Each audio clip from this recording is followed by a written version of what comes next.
The air inside the grand hall was thick, heavy with the scent of expensive perfume, roasted chicken, and the sharp tang of anxiety. It was the kind of anxiety that doesn't belong to the guests, but to the people making sure the guests are happy. The annual charity gala was the biggest night of the year for the city's community foundation. The wealthy were out in full force, dressed in silky gowns and stiff suits, holding glasses of champagne and talking loudly about stocks and vacations. But behind the heavy velvet curtains near the stage, chaos was unfolding. Jennifer, the event coordinator, was pacing back and forth so quickly she was wearing a groove into the carpet. Her headset was chirping with static and bad news. "Okay, stop saying that." She snapped into her microphone, pressing her hand against her earpiece. "What do you mean he can't make it? He is the musician. The gala starts in 20 minutes. A man named Thomas, the head of the audio crew, looked up from his tangled mass of black wires. He shrugged helplessly, his face pale. "It's food poisoning, Jen. Bad sushi. He is throwing up in the lobby bathroom and refuses to move. There is no way he is playing the piano tonight." Jennifer stopped pacing. She looked out at the crowd. There were 200 people out there. They expected a show. They expected a smooth, classy evening with live music floating through the air while they ate their dinners. Instead, they were going to get a microphone check in silence. Panic began to rise in her chest, tightening her throat. This was a disaster. Without the music, the awkward silences would be unbearable. The energy would die, and donations would drop. She needed music. She needed it now. She scanned the room desperately, looking for anyone at all, who might be able to help. Most of the staff were running around with trays of food or trying to fix the lighting. They were busy. They were stressed. Then, her eyes landed on a small table tucked away in the corner of the hall. Far from the spotlight, sitting there was a woman named Alina. Alina wasn't a guest. She was the foundation's accountant. She had been working there for 15 years, crunching numbers, balancing budgets, and making sure the bills got paid. She was known for being quiet, incredibly organized and efficient. She wore sensible shoes, cardigans that looked soft and worn, and glasses that slid down her nose when she was focused on a spreadsheet. Tonight, she was sitting with a half-eaten plate of dinner on the table in front of her, reviewing a clipboard of papers. She looked like she was trying very hard to be invisible, which was usually how she liked it. Jennifer stared at her. Then, she remembered a tiny detail from years ago. She remembered seeing a dusty piano in Elena's office one time. Or maybe Elena had mentioned playing when she was a little girl. Jennifer couldn't clearly recall the details, but she was grasping at straws. She didn't need a concert pianist. She just needed noise. She needed someone to fill the silence, so the guests didn't start complaining. Jennifer marched over to the corner, her heels clicking loudly on the wooden floor. Alina looked up, startled, as the shadow fell over her paperwork. "Lena," Jennifer said, her voice breathless and fast. "I have a huge favor to ask. Actually, it's an emergency." Lena adjusted her glasses and looked concerned. She set down her pen. "Is something wrong with the budget? I thought we approved the final spending yesterday." "Oh, not the budget. It's the pianist. He's sick. Like really sick." "He isn't playing," Jennifer explained, talking with her hands. "We have 200 people out there and zero entertainment. The piano is sitting right there on the stage. Do you play?" Alina blinked. She looked past Jennifer toward the stage. There was indeed a shiny black grand piano sitting under the spotlight, looking lonely and majestic. Alina felt a sudden flutter in her stomach, a mix of fear and a strange, old excitement she hadn't felt in decades. She looked back at Jennifer. "Well," Alina stammered. She tucked a loose strand of hair behind her ear, a nervous habit. "I took lessons when I was a child. I used to play quite a bit. But that was a long time ago, Jennifer. I haven't performed in front of anyone since I was in school." Jennifer let out a long sigh of relief and grabbed Elena's arm. "It doesn't need to be perfect. We don't need Mozart. We just need background noise. Just play something simple. Play nursery rhymes for all I care. Just play something soft so people can eat and talk. If we just have silence, this night is a total failure."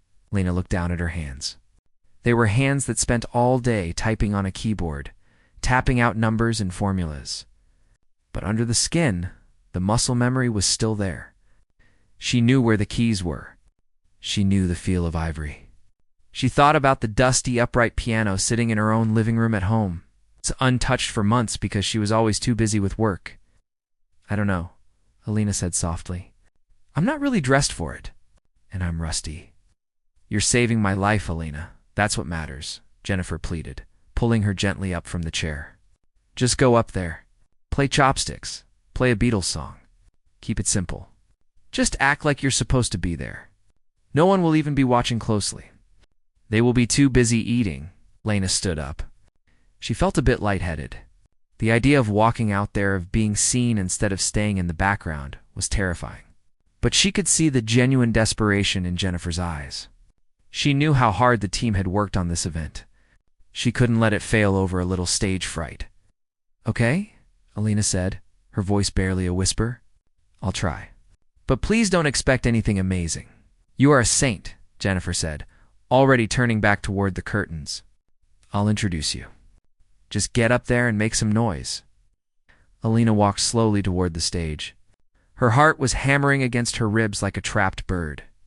She smoothed down her skirt, feeling very plain compared to the sparkling gowns in the audience. As she reached the side of the stage, the sounds of the room seemed to get louder. The laughter was sharper, the clinking of silverware more aggressive. It was a sea of strangers. She took a deep breath, held her clipboard tightly against her chest for a second, and then set it down on a speaker. She walked up the 3 steps to the platform. The spotlight hit her, blindingly bright. She couldn't see the faces of the people clearly, just a wall of darkness and movement. She sat down on the bench. It was firm and comfortable. She reached out and touched the keys. They were cool and smooth. For a moment, the noise in the hall continued. A waiter dropped a fork with a loud clang. Someone laughed loudly at a joke near the front. No one cared that she was there. To them, she was just a placeholder, a warm body to stop the silence. Alina closed her eyes for a brief second. She pushed away the thought that she was just an accountant. She pushed away the fear. She let her hands hover over the keys, feeling the familiar electricity in her fingertips. She told herself she would just play a simple melody, something easy and pleasant, just like Jennifer asked. She would start slow. She would play a quiet tune, disappear into the music, and let the evening go on. But deep down, in a place she rarely visited anymore, she felt a spark ignite. She looked at her hands again. They weren't just for typing. They were for this. She took one last breath, squared her shoulders, and prepared to play, unaware that the next 10 minutes would change the way everyone in that room looked at her forever. As Alina sat on the bench, the reality of the situation settled in, like a heavy weight. The piano was beautiful, a shiny black grand that reflected the lights above like a mirror. But it was sitting in the corner of a room that was not designed for music. It was designed for eating, talking, and drinking. The acoustics were terrible, with high ceilings that swallowed sound and carpets that muffled the tone. To make matters worse, the microphone attached to the piano looked old and cheap, its wire twisted like a vine. She adjusted the height of the bench, her hands trembling slightly. The noise in the room was overwhelming. It wasn't just the sound of conversation. It was the energy of indifference. 200 people were enjoying their evening, completely unaware that the woman sitting in the corner was terrified. Alina felt like an imposter. She was wearing her work cardigan and sensible skirt while the guests were dressed in tuxedos and expensive silk. She felt small, invisible, and out of place. In the front row, a man in a sharp gray suit was leaning back in his chair, laughing loudly at something his table-mate had said. He was a donor, a wealthy man who had written a large check to be here. He took a sip of his wine and glanced around the room, bored. He had come for a show, for a demonstration of class, but instead saw the accountant from the office walking toward the piano. He didn't know her name, of course. To him, she was just the help. "Look at that," the man said to his wife, nudging her arm with his elbow and pointing toward the stage with his silver fork. "They couldn't get a real band? They sent the office lady to play for us." His wife chuckled, covering her mouth with a napkin. Maybe she knows happy birthday. That should be good enough for the dessert course. Let's hope she knows more than one note, the man joked, turning his attention back to his plate. It's going to be a long dinner if she just bangs on the keys. The ripple of laughter went around their table, but Alina didn't hear it. She was too focused on the instrument in front of her. She reached out to adjust the microphone, trying to find a comfortable position where it wouldn't block her hands. As she touched the metal stand, a sharp squeal of feedback blasted through the speakers. Asterisk screech. Asterisk, the sound was like a nail scratching a blackboard, amplified 1,000 times. It cut through the warm hum of the room like a knife. Conversations stopped instantly. Glasses clinked loudly as people flinched. Waiters froze in their tracks. 100 pairs of eyes turned toward the stage, narrowing with annoyance. Alina froze, her hand still on the mic. Her face turned bright red. She felt the heat rising up her neck. For a terrible moment, she thought about standing up and running away. This was a mistake. She wasn't a performer. She was just a numbers person. She fumbled with the stand, her fingers clumsy until the terrible noise stopped. She mumbled a quiet sorry into the microphone, though her voice was so soft it probably didn't reach the back of the room. The man in the gray suit rolled his eyes and shook his head. "Amateur hour," he muttered, picking up his wine glass again. "Let's just get this over with." The room slowly began to wake back up. The hum of conversation returned, though it was a bit quieter now, punctuated by the sounds of silverware scraping against plates. They were waiting. They were skeptical. They were expecting a disaster. They expected Alina to plunk out a clumsy, off-key version of Chopsticks or Mary Had a Little Lamb, struggle through it, and then fade back into the background where she belonged. Alina took a deep breath, ignoring the shaking of her hands. She closed her eyes for a split second and blocked it all out. She blocked out the man in the gray suit. She blocked out the clinking silverware. She blocked out the fact that she was sitting in a cardigan in a room full of wealthy strangers. She remembered why she loved the piano. She remembered the feeling of the ivory under her fingers when she was a young girl. Dreaming of stages that felt 1,000,000 miles away, she decided to start with something safe, something quiet that wouldn't draw too much attention to her mistakes. She lowered her wrists, settling her fingers into a classic C major chord position. She visualized the notes in her head, simple and clean. "Just a gentle melody to fill the air," Jennifer had said. Just a simple tune, but as her fingers hovered over the keys, a strange feeling washed over her. It was a mix of adrenaline and defiance. These people didn't respect her. They didn't expect anything. They had already judged her before she had played a single note. And in that moment, Alina realized she didn't want to give them what they expected. She didn't want to be the background noise. She sat up straighter. Her posture changed instantly. Her shoulders went back and her chin lifted. The timid accountant vanished, replaced by someone who had spent thousands of hours alone in a room with a piano. She looked at the keys not as a tool for her job, but as a voice. The room was still noisy, filled with the dull roar of people ignoring her. A waiter dropped a tray with a loud crash near the back, causing a small commotion. No one was looking at the stage anymore. The man in the front row was cutting his steak, his back to her. Alina didn't care. She took one last deep breath, filling her lungs with the dusty air of the hall. She felt the electricity in her fingertips, a familiar tingle that she hadn't felt in years. She was ready. She wasn't going to play a nursery rhyme. She was going to play something that demanded to be heard. She pressed her foot down on the pedal, and her hands rose for a moment, poised like a hawk about to dive. The skepticism hung thick in the air, a physical barrier between her and the audience. They saw a woman who didn't belong. They heard a feedback screech that signaled incompetence. They were ready to be bored, or worse, to be annoyed. But they had no idea what was about to happen. They had no idea that the quiet woman in the cardigan was about to shatter their expectations into 1,000 pieces. The silence of her mind contrasted sharply with the noise of the room, creating a perfect storm of anticipation that only she could feel. She lowered her hands, ready to strike the first chord. Alina didn't start with a whisper. The moment her fingertips made contact with the ivory keys, a sound exploded into the room that was completely unexpected. It wasn't the soft, polite tinkling of a dinner background track.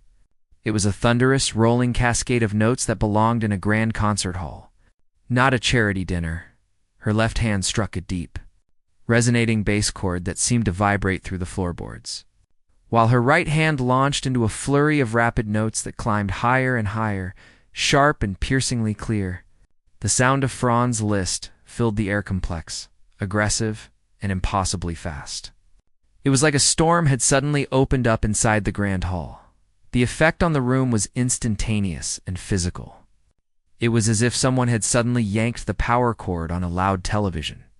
The collective hum of 200 conversations died in a single heartbeat. The man in the gray suit, who had just lifted a piece of juicy steak to his mouth, froze. His hand hovered in midair, his fork loaded with food, but his attention was jerked violently toward the stage.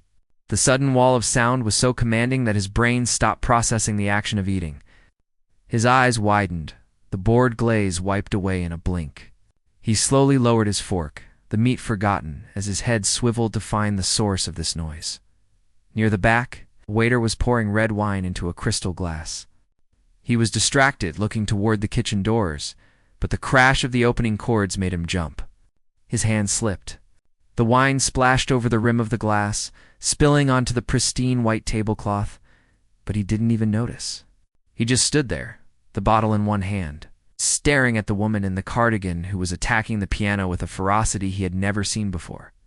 Alina was lost. The moment the first note rang out, the hall, the guests, the anxiety, and the clinking silverware all vanished. There was only the music. She wasn't reading sheet music. She was playing from memory, channeling a piece she had practiced 1,000 times in the solitude of her living room. Her hands, usually so careful and measured with spreadsheets, were now independent forces flying across the keyboard with a blur of motion.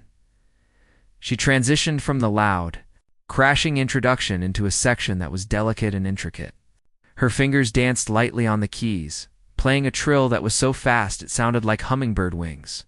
The notes were crisp and precise, despite the lack of practice time. It was a level of technical skill that was undeniable.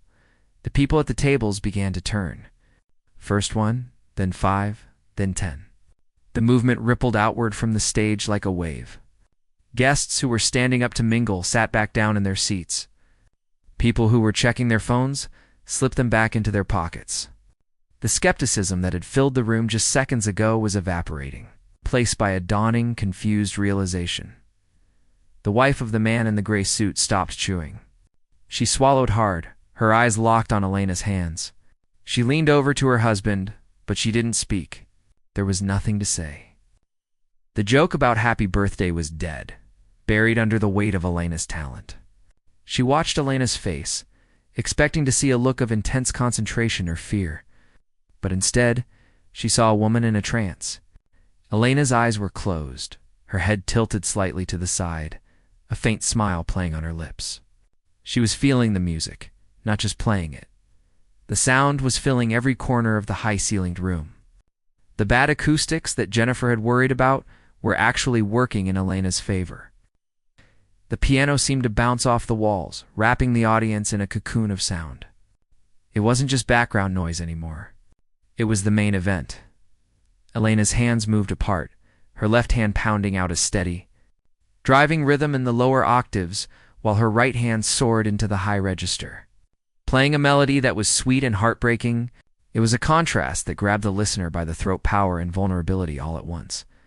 A young man in his 20s, who had been slouching in his chair, looking bored out of his mind, sat up straight. He was a musician himself, or at least he knew enough to understand that what he was hearing was difficult. He watched the way Alina crossed her hands, the effortless way she navigated the complex runs. He stopped tapping his foot on the floor and just listened, a look of genuine respect spreading across his face. Even the people in the very back of the room, far from the stage, stopped talking. They couldn't see Elena's fingers clearly from that distance, but they could hear the emotion in the playing. The music had a narrative. It told a story of struggle and triumph. It sounded like a woman who had been quiet for too long, finally finding her voice. It was raw and authentic, devoid of the pretension that often filled classical music. This was urgent. This was real. Alina hit a series of descending chords that were heavy and dramatic, like footsteps walking away. Then she lifted her hands high, pausing for just a fraction of a second of silence that was louder than the noise before it. The room held its breath. It felt like the air pressure in the hall had changed. Everyone was waiting, hanging on that split second of quiet, desperate to know what would come next. The man in the gray suit finally dropped his fork completely. It clattered against his plate, but nobody flinched. The sound was lost in the anticipation. He looked at the woman he had mocked just minutes ago. He saw the way she sat on the bench, her posture rigid and powerful, her ownership of the instrument absolute. He felt a fool. He realized that he had judged a book by its cover, and in doing so, he had nearly missed the most exciting chapter. Alina launched into the next movement, her fingers blurring again. The tempo increased, the notes pouring out of the piano like a waterfall. She wasn't the quiet accountant anymore. In this moment, she was a queen, and the piano was her throne. The audience was no longer a room full of strangers eating dinner. They were her subjects, captured completely by the spell she was weaving. They weren't just hearing a tune. They were witnessing a transformation, and for the first time all night they were truly listening. As the piece progressed, Alina completely forgot she was in a dusty community center. The walls, the chandeliers, and the smell of roast chicken dissolved, replaced by a world of color and sound that existed only in her mind. She was no longer the woman who balanced budgets and worried about funding. She was a conductor of emotions. The piano was her orchestra. The music shifted from the loud, crashing introduction into a deep, flowing river of melody. It was a section that required incredible control. Her left hand maintained a steady, rhythmic pulse, while her right hand wandered through complex, weaving harmonies that sounded like a voice singing a heartbreaking story. The contrast was mesmerizing. The audience, which had been noisy and indifferent just moments ago, was now frozen in a collective trance. In the front row, the man in the gray suit had stopped eating entirely. His meal sat forgotten on his plate, growing cold. He leaned forward, his elbows resting on the table, staring at Elena's hands. He was a man who appreciated fine things, expensive watches, fast cars, rare wines, but he realized he had never seen anything quite as valuable as what was happening in front of him. He watched her fingers, expecting to see a mistake, a slip, or a hesitation. But there was none. Her technique was flawless. Every note was distinct, every phrase shaped with a precision that betrayed decades of hidden practice.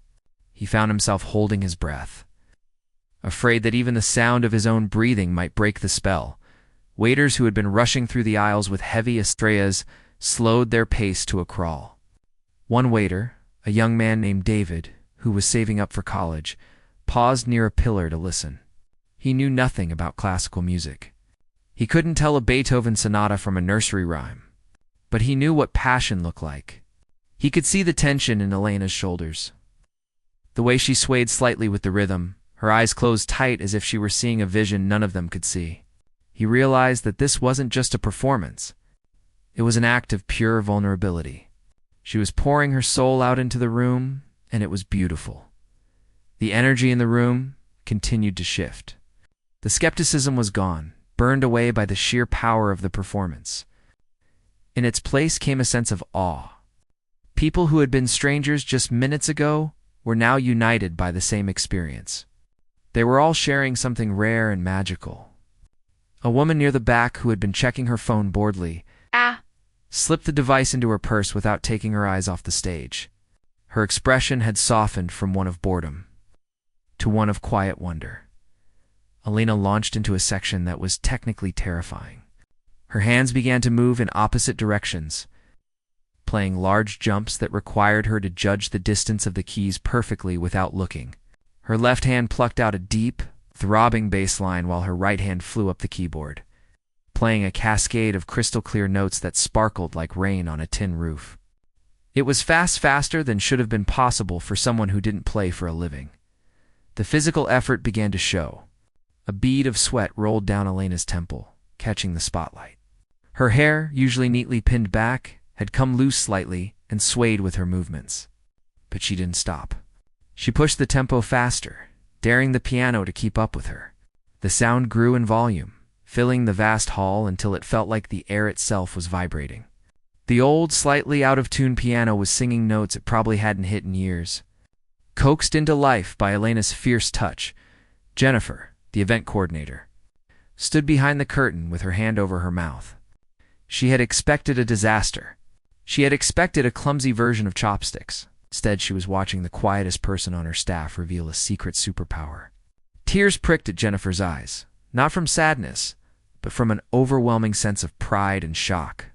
She watched the crowd, the bored wealthy donors, the tired waiters, the cynical couples, and saw how they were all captivated. Elena was saving the night in a way Jennifer never could have planned. The music began to climb toward its climax. The notes became urgent, pleading, and powerful. Elena's body moved with the music, rocking back and forth on the bench. She wasn't sitting anymore.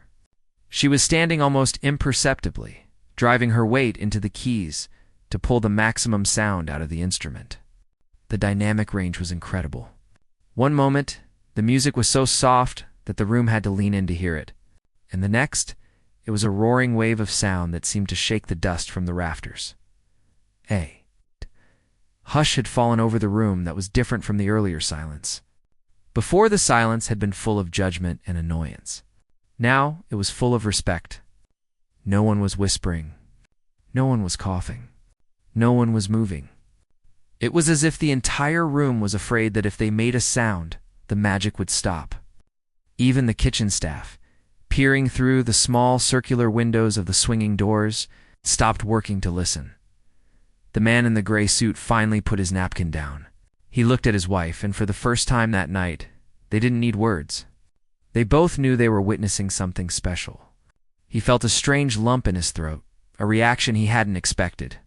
He thought about his own life, filled with meetings and contracts, and wondered if he had ever had a passion this strong. Something that could make him come alive like Elena was alive right now. Elena was reaching the peak of the performance. Her fingers were a blur of motion, flying across the keys with a speed that defied logic. She was lost in the storm of the music, her heart beating in time with the rhythm. She felt free.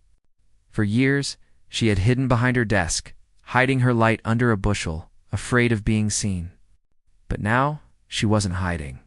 She was exposed, raw, and powerful. It felt better than anything she had felt in a long time.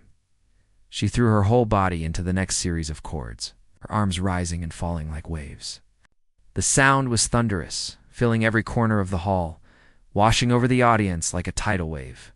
They weren't just hearing a piano. They were feeling a story of triumph, of a woman stepping out of the shadows and into the light.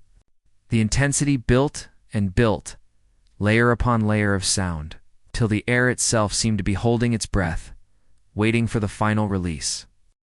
The music had been climbing higher and higher, a spiraling staircase of sound that seemed to have no end.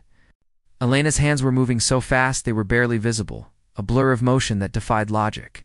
The tension in the room was tight, pulled like a violin string ready to snap.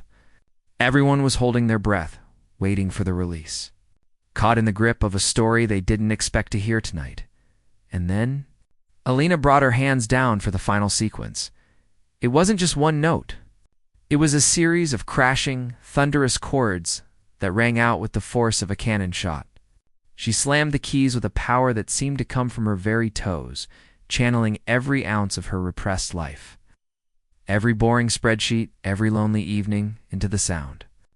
The piano roared, the sound vibrating through the floorboards and up the legs of the chairs, shaking the dust from the rafters.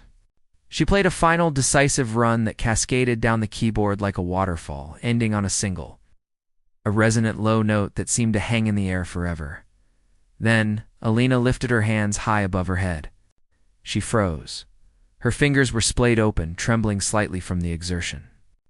She held that pose, her chest heaving, her eyes squeezed shut as she let the last vibrations of the instrument die away. She was waiting for the sound to disappear completely. Honoring the silence before the reality of the world came rushing back in, the room was plunged into a total, absolute silence. It wasn't the polite silence of people waiting for the waiter to pour wine. It wasn't the awkward silence of a failed joke. It was a heavy, stunned silence. 200 people sat with their mouths open, their eyes fixed on the small woman in the cardigan sitting at the big piano. The air in the hall felt charged, electric, as if a lightning bolt had just struck the ground indoors. No one moved. No one breathed. The man in the gray suit still had his fork hovering halfway to his mouth, forgotten. The waiter near the pillar was frozen, a tray balanced on one hand, his eyes wide. For 3 seconds, the world stopped. Then, from the back of the room, a single person began to clap. It was a slow, deliberate clap. Then another joined it. Then another. Suddenly, like a dam breaking, the silence shattered. It didn't start as a polite applause. It started as a roar. A man in a tuxedo shot up from his seat, knocking his chair backward with a loud clatter, and began to cheer. Within moments, the entire room was on its feet.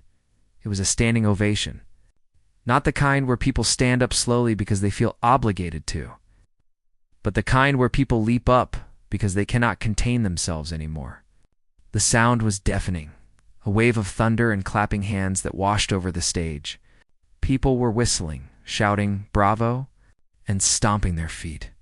The wealthy donors, the bored couples, the cynical waiters, they were all united in their awe. They were clapping for the music, yes, but mostly, they were clapping because they had just witnessed a miracle. They had seen a duck turn into a swan. Alina blinked, the spell breaking as the noise hit her ears. She opened her eyes and looked out at the sea of people. For a moment, she looked confused, as if she didn't know where she was. Then, the reality of what she was seeing hit her. The faces were smiling now, not bored. The eyes were filled with tears, not indifference. The man in the gray suit was clapping so hard his hands were red, a look of pure joy on his face.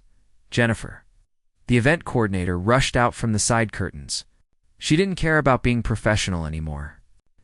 She ran onto the stage, her own eyes wet with tears, and grabbed Alina in a tight hug. "You did it!" "Oh my God, Alina, you did it!" Jennifer shouted over the noise, pulling back to look at her. "You saved the night." Alina's face turned a deep shade of crimson. The shy accountant persona rushed back in a flood. She looked down at her hands, then out at the standing crowd. She gave a small, awkward wave, trembling with a mixture of exhaustion and adrenaline. She stood up from the bench and offered a clumsy bow. It wasn't a graceful, theatrical bow. It was the bow of someone who was overwhelmed and humbled, someone who couldn't quite believe this was happening to her. As she straightened up, the applause only got louder. A few people started chanting her name. Alina, Alina, Alina. It was surreal. Just 20 minutes ago, she was the invisible woman in the corner, the one they asked to play chopsticks to fill the silence. Now, she was the queen of the ball. The revelation hung in the air for everyone to see. The quietest person in the room had the loudest voice. And she had finally used it. The man in the front row, the one who had mocked her, walked up to the edge of the stage. He waited until there was a brief lull in the cheering. "That was the most beautiful thing I have ever heard," he said, his voice loud enough for those around him to hear.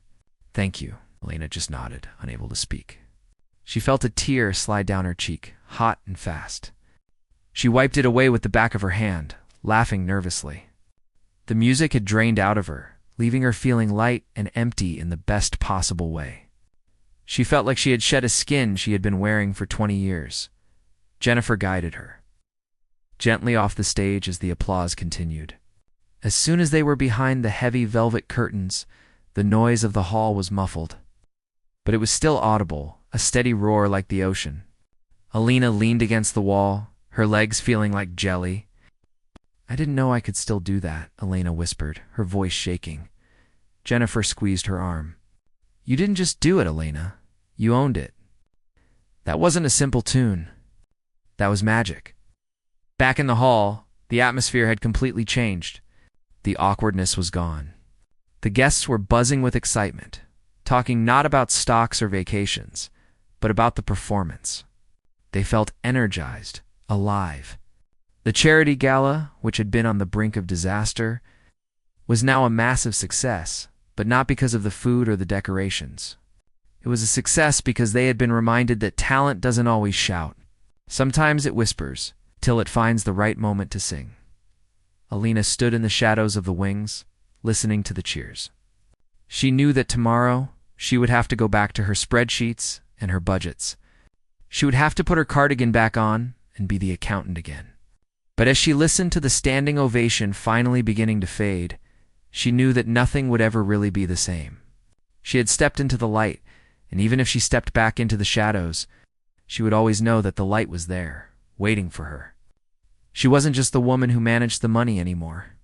She was the woman who brought the house down.